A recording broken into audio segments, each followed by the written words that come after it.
हाय, तर आज ना मला एक गोष्ट समजली, की स्वतःची गाडी असणे म्हणजे लक्झरी आहे आणि जर ती नसेल ना, तर असं रस्त्यावर यावं लागतं, तेही एवढं उन्हातान्हाचं. आता मी असं का म्हणते ते पुढे सांगते. त्याआधी दोघी मायले की सकाळी-सकाळी आत्याकडे आलो होतो, कारण त्यांच्या टाकीत काहीच पाणी नव्हतं. सो मला टाकीत पाणी चढवायचं होतं, कारण उद्याला आत्या येणार आहेत. सो त्यांना पाणी लागेल आणि एक दिवस आड नळ येतो, सो त्यांची फजिती होईल यासाठी. एकटीला तर मला खूप बोर होतं. मग टाकीमध्ये पाणी चढवेपर्यंत काय करायचं, तर दोघी मायले की आम्ही इथे मस्तपैकी गोंधळ घालत होतो.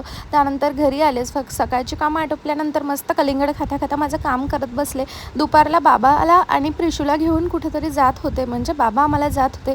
काही रखडलेली कामं होती जी अजिबातच पूर्ण होत नव्हती. सो आम्ही जातोय आमदारकडे, कारण त्यांच्याकडून ना खाली हात कधीच परत येत नाही. जे रखडलेली कामं असतात ती होतातच. सक्सेसफुली आमचं काम केल्यानंतर बाबांनी आम्हाला बस स्टॉपला सोडलं, तर दोघी मायले की उन्हातान्हात पार्कचा वेट करत होतो. म्हणून मी म्हणते की गाडी असणे म्हणजे लक्झरी आहे. जे नेहमी गाडीवर फिरतात ना, त्यांना काहीच म्हणजे 5 मिनिटसुद्धा वेट करू वाटत नाही. पार्थ लगेचच आम्हाला घ्यायला आला. अगदी 5 मिनिटसुद्धा थांबावं नाही लागलं. सो तो आल्यानंतर आम्ही घरी गेलो. संध्याकाळला आईला आणि मला एका ठिकाणी जेवायला जायचं होतं. परत येताना स्वामींचं दर्शन घेतलं आणि प्रिशू तर कंपल्सरी सोबत होतीच.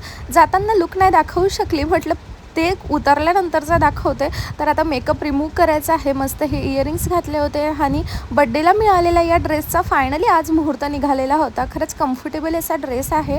संध्याकाळला बाबा आणि श्रेया आल्यानंतर प्रिशू राणीचं नेहमीप्रमाणे मस्त भजनी बैठक रंगलेली आहे. रोज तिचं असतं. ते दोघंही आल्यानंतर ती त्यांना घेऊन बसते आणि ते दोघं कितीही थकले भागले असले ना, तरीहीसुद्धा बिचारे तिच्यासाठी बसतातच. असो, यांचं तर प्रिशूवरचं प्रेम असंच राहणार. दिवसेंदिवस ते प्रेम अगदी जास्त वाढतंय. मी या मिनी व्लॉगला इथेच एंड करते. तुम्हाला कसं वाटलं ते नक्की सांगा. बाय.